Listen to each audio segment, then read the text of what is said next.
Good morning, everyone. Welcome back to another episode of the Dare Show podcast.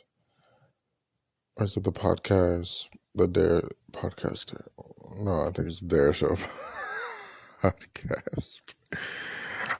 This podcast, I dare you to look through things or see things through a different perspective, which is my perspective. Oh my gosh. So much I want to say right now. First of all, I just remembered I had made a GIF and I was deleting it, and it was of Naomi Campbell with her interview with Iman. Naomi Campbell has these interviews with people she's been doing the past year, and she just recently did one with Iman, and it was fantastic.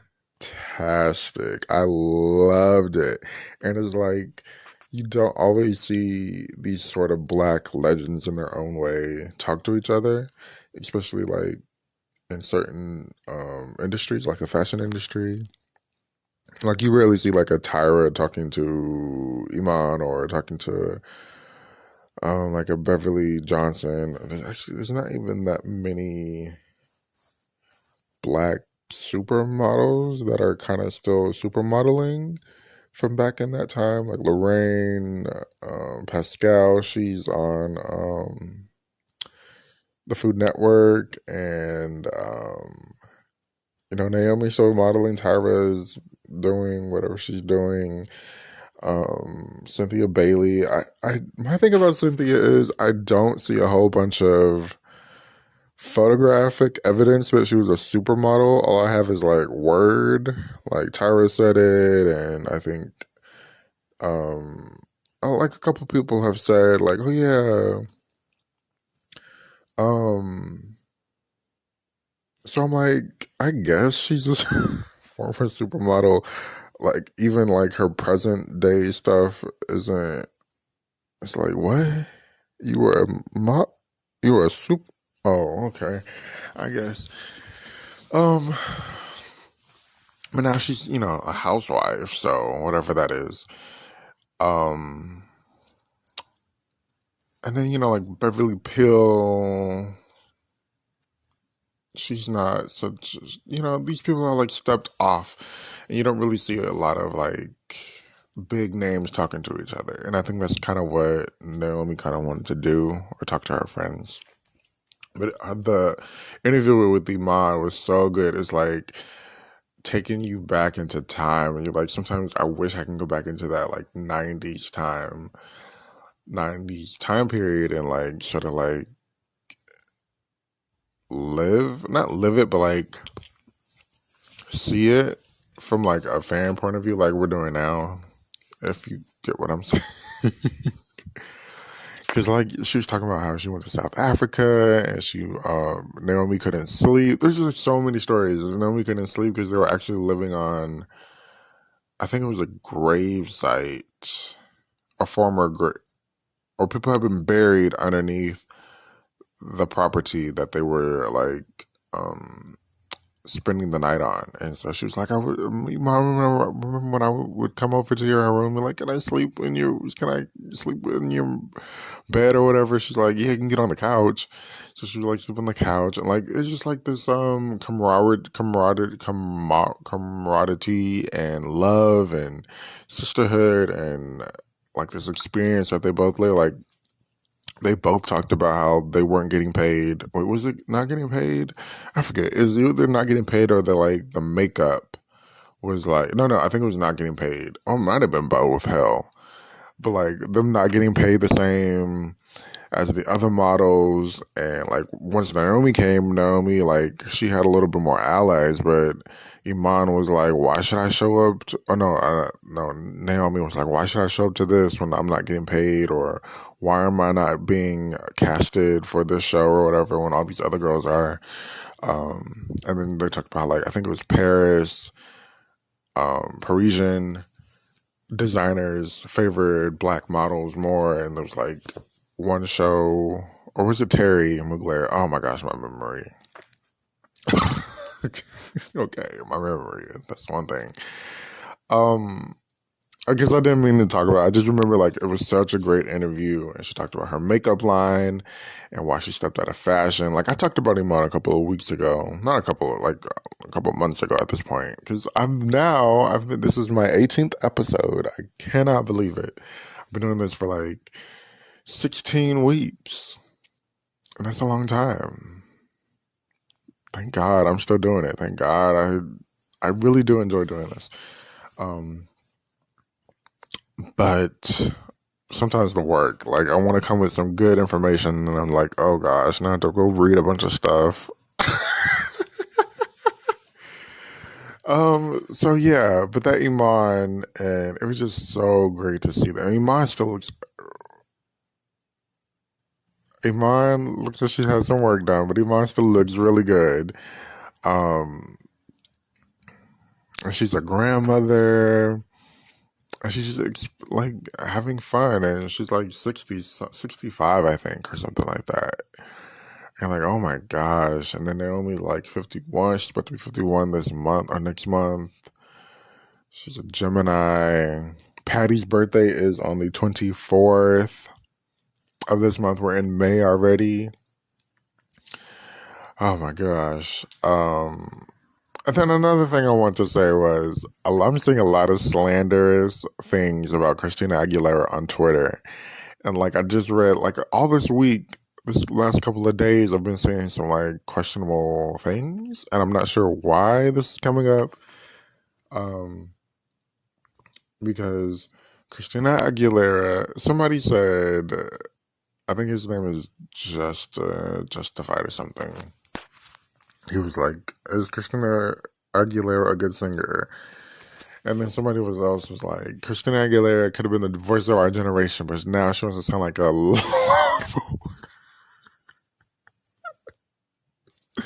And I'm just like, okay, maybe live Christina isn't the best, but definitely studio Christina is very consistent. Her last album, Liberation, was really good. My favorite song from there is the last one, and it's End Up With You. I love the sample she did. I think the song is called Pussycat from Missy Elliott on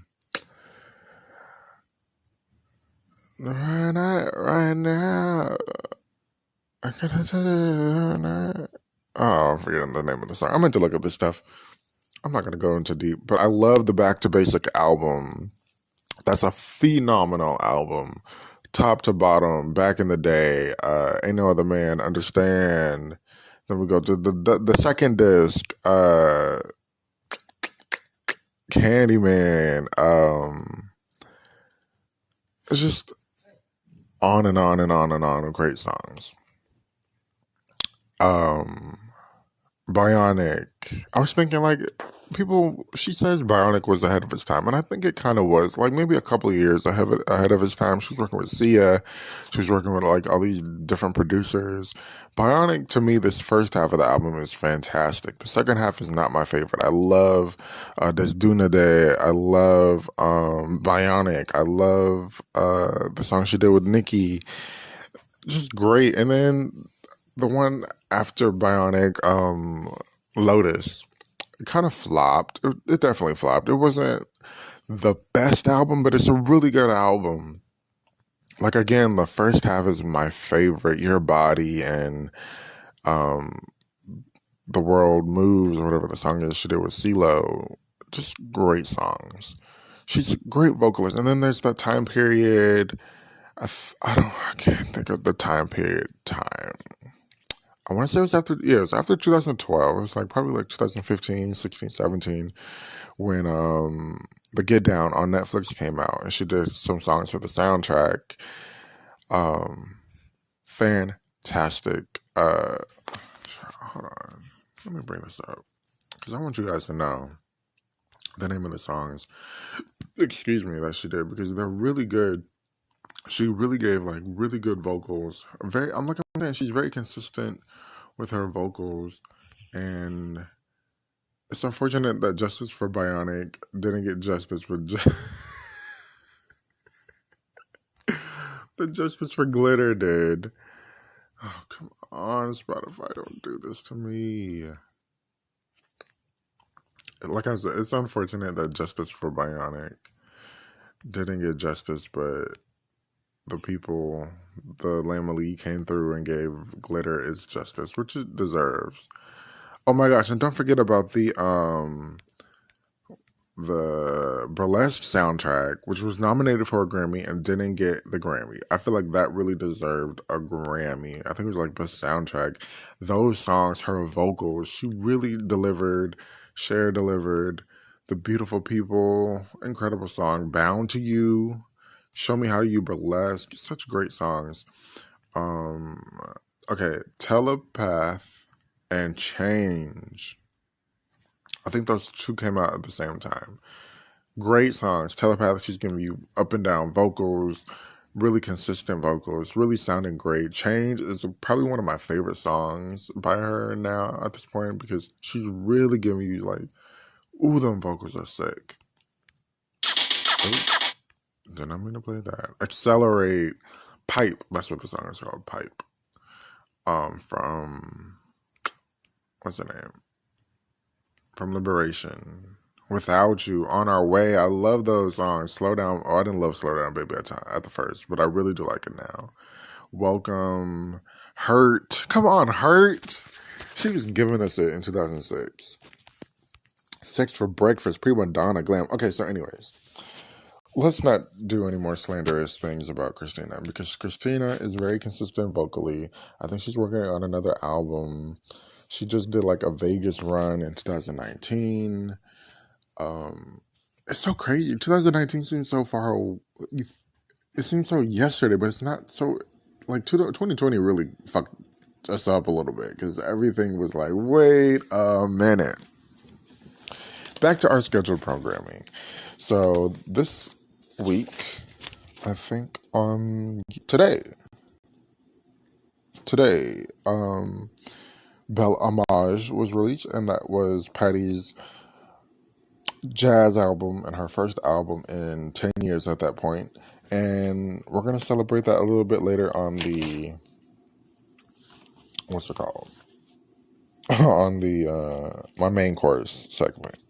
So I'm at work and I'm just like looking at YouTube, and I think I saw, every night, celebrities stay going on Instagram live, and they'll be on there for like 2 minutes, and then they'll get off. Like I know Slim Thug definitely does a live every fucking day, every 2 to 3 days, every 2 to 3 hours. And so I didn't really pay attention to this one live notification, and I looked at it, and it said Miss Patti LaBelle live with, and I'm like, wait, what? So I clicked it and I screamed. I was in my car screaming. I'm sorry, I was on lunch break. I wasn't at work. And I screamed. I was like, what is she doing? So Eddie Lavert Sr., I believe he's of the OJs, I think. Excuse me if maybe he's just a solo artist. I'm forgetting. I know he's a singer. And his son is Gerald Lavert, who Patti adored, and did a couple of live songs together. And I don't think, maybe like 1 or 2, but he definitely like was at a couple of her tributes. And so Eddie Lavert Sr., he has been doing these like lives with like different singers or like artists on Mondays. And I'm not sure how long it's been going on, but it's been going on. I guess it's been getting some attraction because I know I saw one, I forget who the other people were, but he did one with Candy Burris of Escape and The Real Housewives. And Escape, they have their thingy this weekend for Mother's Day. They have their what's it called, verses with SWV, and I'm thinking, who's gonna quote unquote win? In my opinion, I love SWV. Really, most of their like first album songs. And I think it's about the song, the album on it. So the album is about time. It sounds weird to me. Like maybe it needs another mix and mastering or something. I mean, mastering. I think that's what it's called. When you fix the quality of the sound. Like it sounds weird. And some of the songs aren't. I don't know. I wasn't really alive during that time, nor did I pay attention. Excuse me. I mean, I was like a kid in like 96, 97, whatever the album came out. But anyways, so what was I gonna say?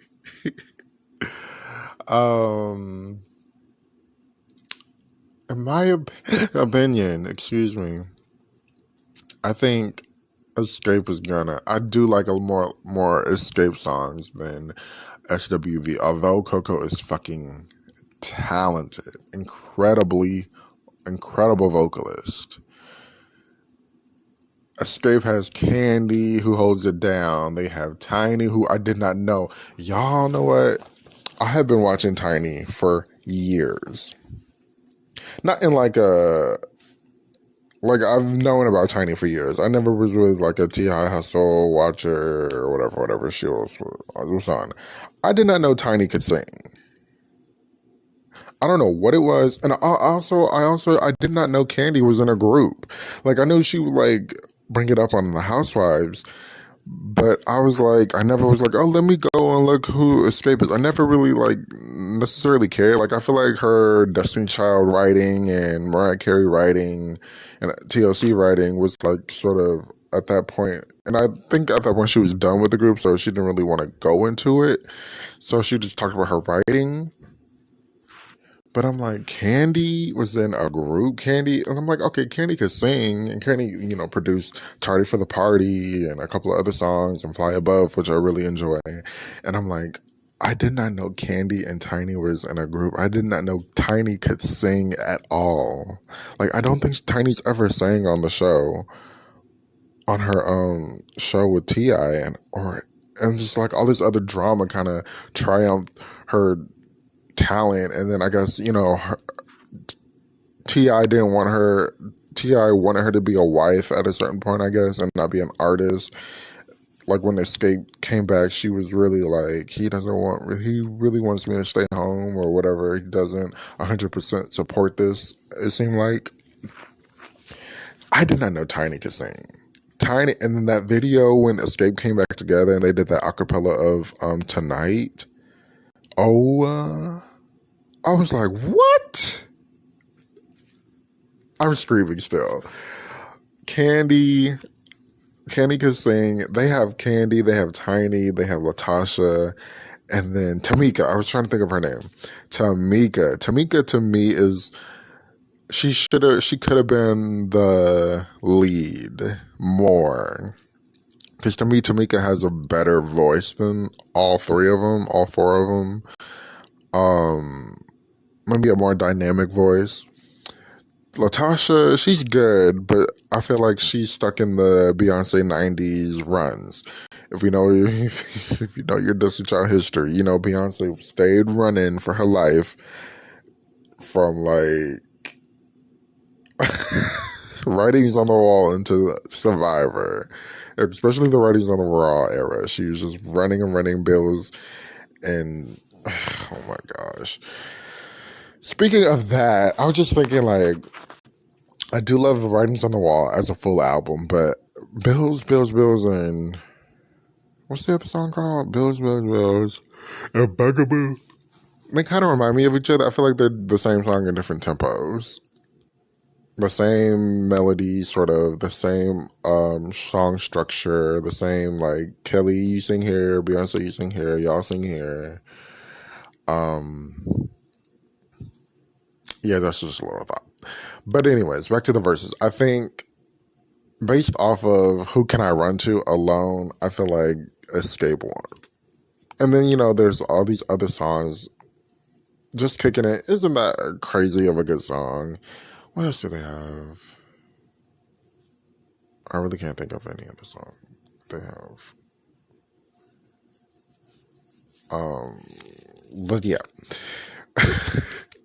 maybe SW has more hits than Escape, definitely. And more, I think more mainstream success, definitely. Based off of that first fucking album that SWV had.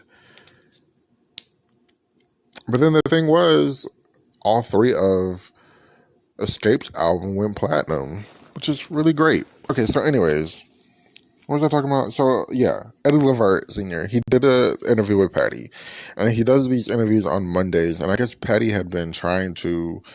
I guess he had asked her, and she's been trying to get to it. I don't know what she's doing, because Patti, you're supposed to be releasing 2 albums like years ago.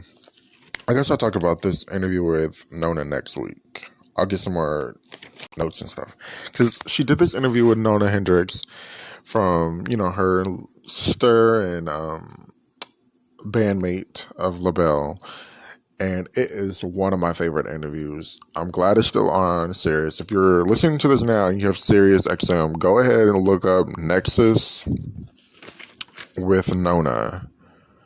Nexus is spelled Nexxus. Go listen to it, because I guess next week I'll talk about it, because I'm talking a whole bunch and I still have a lot to get to. So, anyways, they talk. This was a crazy interview. First of all, she had terrible connection. She kept going in and out. I think she said she was in her basement, and then Eddie's wife was like, "Y'all gotta check." Y'all gotta check y'all internet, because they're changing stuff, and if they change it outside, you need to make sure they change it on the inside. Sort of old people stuff.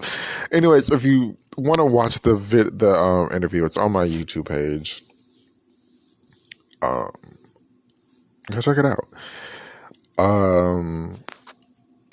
They talked about On My Own with the point. I forgot to go rewatch it, because I did miss, I think, a little bit of it. They talked about On My Own, and she was talking about, like I said last week, I thought they were talking about the anniversary of Winter in You. But I guess she was just talking about On My Own and how, okay, this is the story. So she, like I said, I think she was working with, white producers at this point. I don't think she had worked with like a lot of white producers, and, white people are different than black people. She had been signed with Philly International. And per my research last week, sorry, I think I messed up a little bit. I guess she had already signed with MCA, and the producers, because New Attitude and Stirred Up are MCA singles. And so the music producers, I guess, was like, hey, can we get Patti to do New Attitude and MCA? So I'm like, I'm guessing she's working with white people, and Patti already doesn't like working in the studio a long time, so she said the producer was like, I want you to sing it like On My Own and da da da da in a certain way, like I said last week. And she was like, check please, I'm ready to go. So she was like, I'm not having it, let's just scrap the song. So she then said Burt Bacharach and Carol Bell Singer. Burt, those are songwriters, big songwriters in the century before us. And so she was like, Bert said, we really want you to do the song. If you could do the song, let's try to bring something new to it. How about we do a duet? And so she's like, okay, I'll do it with Michael McDonald. That's how they talked about. I don't know why people always want to ask. Like, I hate this question when it comes to singers that are older singers, like Shaka, who's very opinionated, Patti, who's very opinionated, and Gladys. I mean, not Gladys. I meant to say Gladys. I thought of Gladys, but I didn't mean to say her name. What's her name? Dionne Warwick, who's very opinionated. When they keep asking these legends, who are like the next legends, it's very annoying at this point. But Patti gave an answer. She said Beyonce. She said Beyonce is a very classic act. She said she congratulated her on her Oscar. I meant to do like a little Oscar review, but it wasn't given. So, and then she said, Lettucey, we know Patti loves Lettucey. And she said, Monica. Also, Eddie was like, Lettucey deserves more than what she's given, more of her dues. He talked about her patty pies. He was like, are you rich off them patty pies? How can I get my pie into Walmart? He kept asking her, is she rich? And Patty's just like, Eddie, shut up. It was really funny. And then Eddie was being really messy towards the end. He was like, you don't really have a lot of like dirt on you, but that lawsuit with that bodyguard. And she's like, Eddie, I gotta go. When the bodyguard, I guess roughed up a fan or something in the airport or something like that. I forget. You can look it up. She talked about her acting. He asked her about acting. Is it better than singing? And she's like, it takes a lot more to do acting, but I do enjoy it because, you gotta have your lines or so they don't kick you off set. Patti was giving us, quotable moments. She was cracking up. And they kept talking about white crowds. Well, not kept, but he kept like, the internet connection was terrible. And he kept like trying to get this white crowd thing. Like, how diverse is your fan base at this point in your career?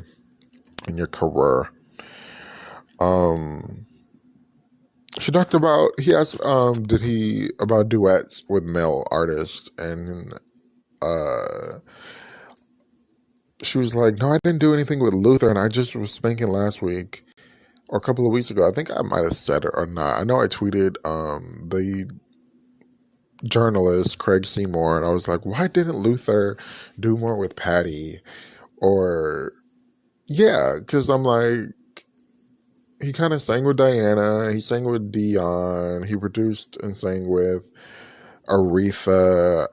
I wish they would have done more together. That's my thing. Luther and Patti. And she was like, yeah, no, I never really did a lot with him. We just, sang a little bit live, but yeah, we never did a lot of duets. I'm like, damn. Even she realizes it. But then she talked about like all these other artists. She really named down some people. She's like Michael Bolton, the Love Certified dude, and then I thought about the "You Are My Destiny" song. Oh my gosh! Like I said last week when I was reintroducing myself into Patti back many years ago, probably like 5 or 6 years ago at this point. You Are My Destiny by Paul Anka, I think his name is. And I think that was recorded in like the 90s. It's giving me a 90s Patti vocal. That's such an incredible song. She has so many duets with like a lot of male artists. And to like Kanye West, DMX,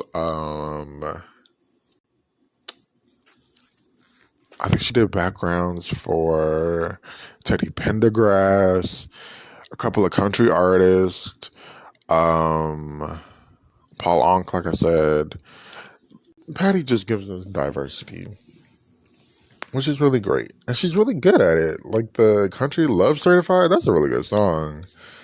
And then When My Baby Calls, or whatever that song is, when something happens to my baby or whatever, she really gives it great on that. And then last but not least, I'm going to talk about, she said he asked her a person or thing that had really changed her career in her life. And she talked about her son, Zuri. She's like, he really changed my life. He's my manager now, and he really amplified this thing called Patti LaBelle, which I'm glad for. But Patti, you're supposed to be releasing some stuff. I want that Chinese food line. I love me some Chinese food, and I want those 2 albums ASAP. Anyways, excuse me. So, how long? I was trying to see how long I've been recording. 30 minutes. Okay, I'm going to take a second, and I'm going to come back, and we'll talk a little bit more. Okay, Okay, so a little bit of hit and misses with, I mean, a little bit of random thoughts and random notes. The Grammy nominations changed. No, wait, I don't think I meant to say that. I meant the Grammy, there's a secret Grammy committee that was abolished recently. And it was like a subcommittee, and they were the ones who gave the final nominations. It wasn't like 90% of the Grammy committee and voting on nominations. It was like this subcommittee voting on nominations, and I guess they were very corrupt or something. I guess you would say corrupt, and that's sort of the reason why The Weeknd, who said he would never nominate or never enter his music, submit his music for nominations for Grammys anymore. I don't remember him saying that, but he said they told him that they were abolished, and he said, okay, great, I'm still not gonna submit my music. And I'm just like, okay, nobody really cares at this point, Abel. At this point in your career, Abel,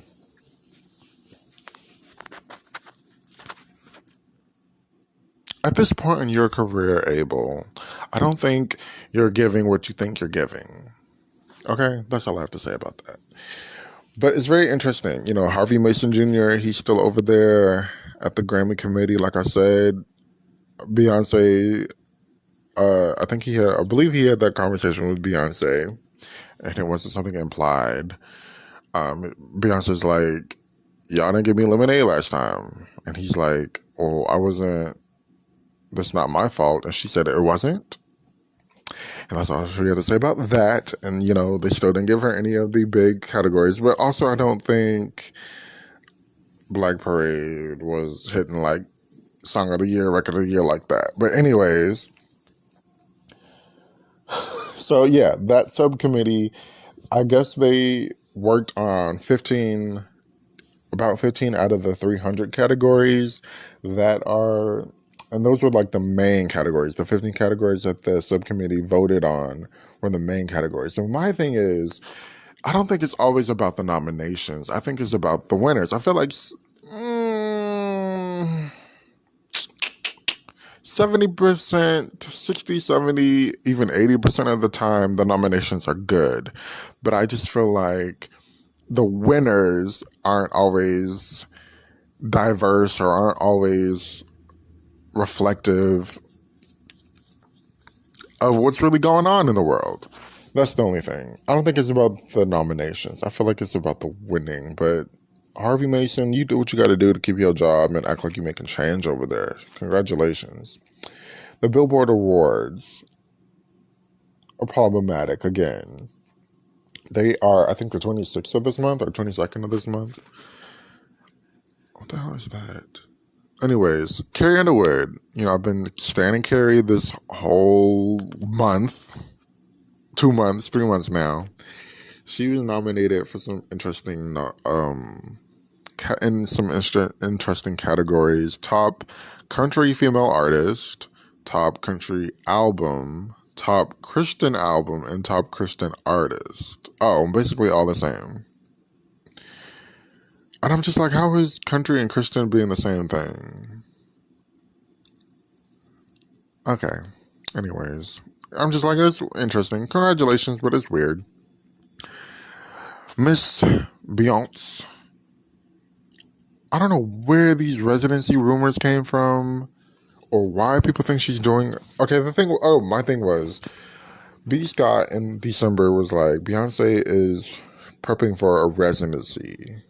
But then, like a couple of weeks ago, people were like, Beyonce is prepping, but I'm like, how was she prepping for a residency and a tour?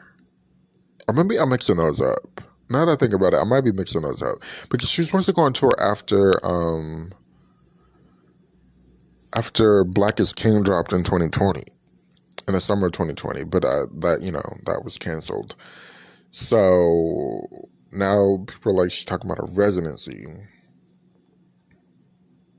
And because she was in Las Vegas for her wedding anniversary, people really thought she was talking about a residency or she was working on a residency. It's like, why can't the girl just go have fun in a pandemic? Anyways, DJ Khalid, as Patti called him on the Nona Hendrix, the Nona Hendrix interview. DJ Khalid dropped a album this week or last week, and he was inconspicuously talking about a collaboration and an NDA that he had to sign to work with an artist. I don't know what artist he was talking about. There was a huge rumor saying that Beyonce worked on a solo song with him, which wasn't true because it clearly isn't on the album. And then also Beyonce just made a cute 2-second cameo on the song DJ did with Nas and Jay-Z. I think all she said was, hey. But I'm like, that made you sign an NDA for that? Or maybe he's just hyping it up just to get some controversy, just to get some attention for his album that a lot of people are talking about Cardi B on. I guess, is Cardi B stealing her flow? I forgot. I mean, is Cardi B stealing Nicki's flow? Or is that a different artist on the album? I'm forgetting. I don't know. Also, people are like, why won't Nicki drop something? And I'm like, Nicki just had a baby. Chill out. Her father just died. Chill out.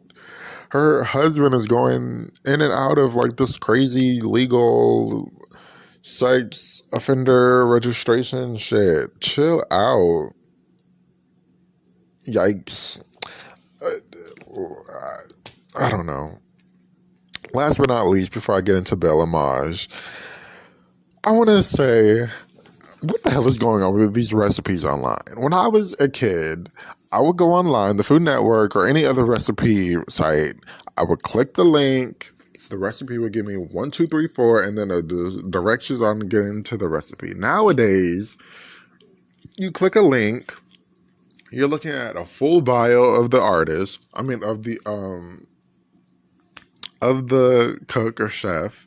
You're looking at a full essay about what the ingredients look like, what the ingredients are. Then you're getting into the list of the ingredients at the way bottom. I'm like scrolling for days just to I just want the recipe. Everything is so extraordinary and extravagant now. And I'm just like, I just want the recipe and I just want to see what the directions are, sweetie. That's all I need.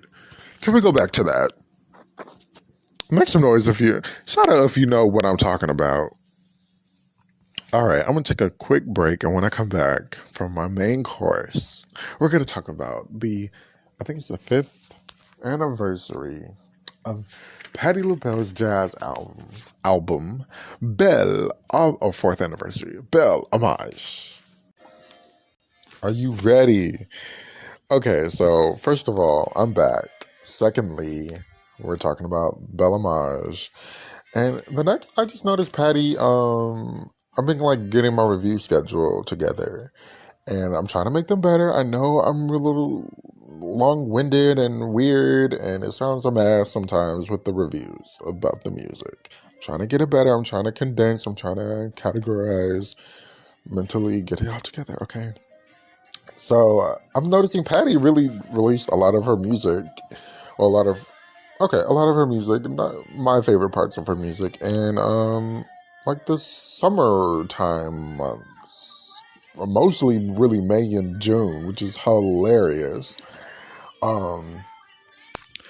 So Bel Hommage, can we talk about how I love the cover of the album? I love it. It's so bright. It's so beautiful. It's very modern. She looks glamorous. I don't know what's wrong with I don't understand this background too much. It's like a clock and maybe it's like a painting, a mural on a wall or something. But I really love the photos. They're by Derek Blank. I didn't realize that. This album is... Okay, the cover is my favorite cover of all of her albums.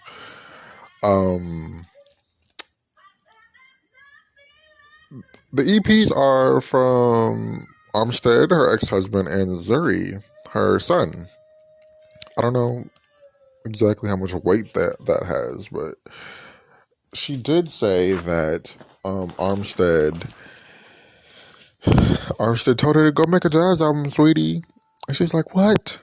I can't do that. I can't mess up the greats and ruin their legacy and have people talking about me. I can't be having that. So he really convinced her to make this jazz album. And it's a really great album.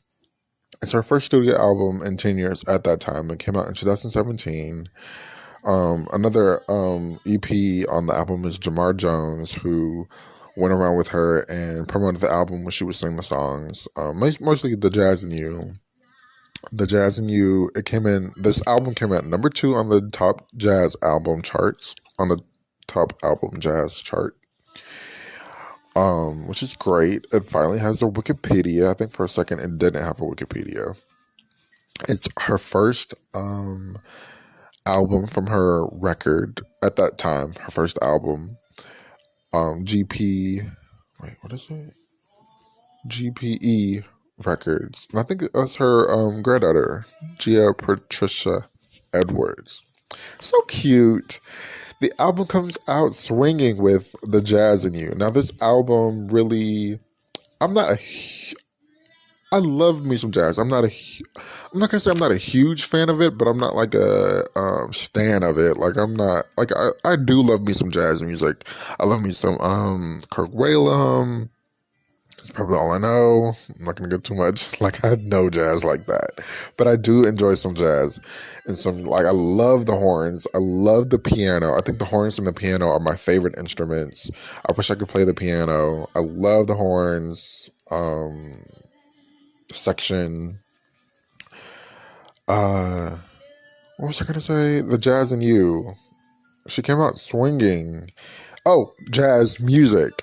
I'm noticing that there's a fun, spunky, extraordinary, quirky side of jazz, and then there's the dark side, the bluesy side, the different sides of the album, and I feel like that's what Patti really brought to the song. The song choices really brought that to life, and there are songs like The Jazz and You, like the album, I feel like started off really high, really fun, and then it kind of goes into this dark, kind of moody moment, and then it brings you back up to the quirky and fun side of jazz.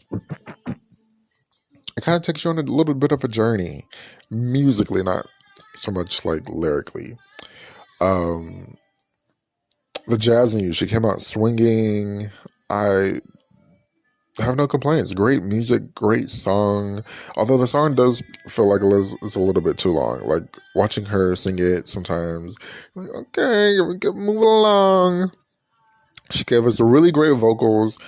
The reason why I brought up the Nexus interview with Nona is because she had talked about her voice in it, and during this time, I think a little bit of the promotion, she had talked about, she was nervous because she's not used to jazz music. She loves it. Her brother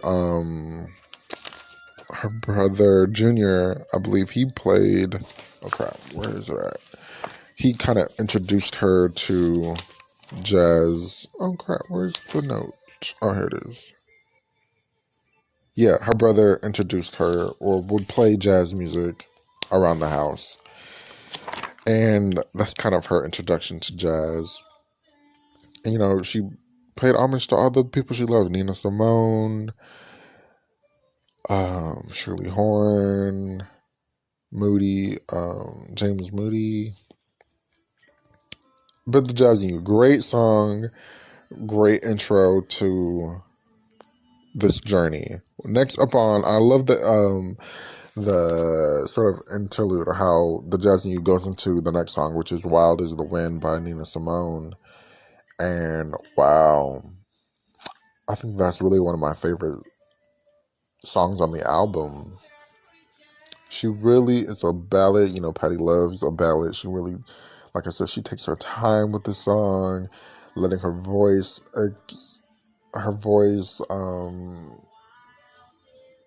give the song the life it needs. I think she's singing a little bit in a lower key, and it's really like she's singing in a lower key, and it really brings the song to life of the moody spirit vibe, haunting vibe this song has. Really great. Next is Moanin'. I really like this one. It's one of the up tempos, or it's an up tempo at this moment in time of the album. Such a creative thought, creative lyric. I really do enjoy Moanin'. Moody's Mood with Kim. They did a really great job. I wish this would have been a single. Moody's Mood. I thought she was gonna kind of do it. I think it was sort of ballady, because there's this clip of her doing it. I had posted on my YouTube when I found out she was doing a jazz album. She had this concert in LA, and she did a little bit of Moody's Mood. There I go. There, yeah, she kind of like slowed it down, and I thought that's what she was gonna do because it was so beautiful when she did it then. But it's a little bit. She did the standard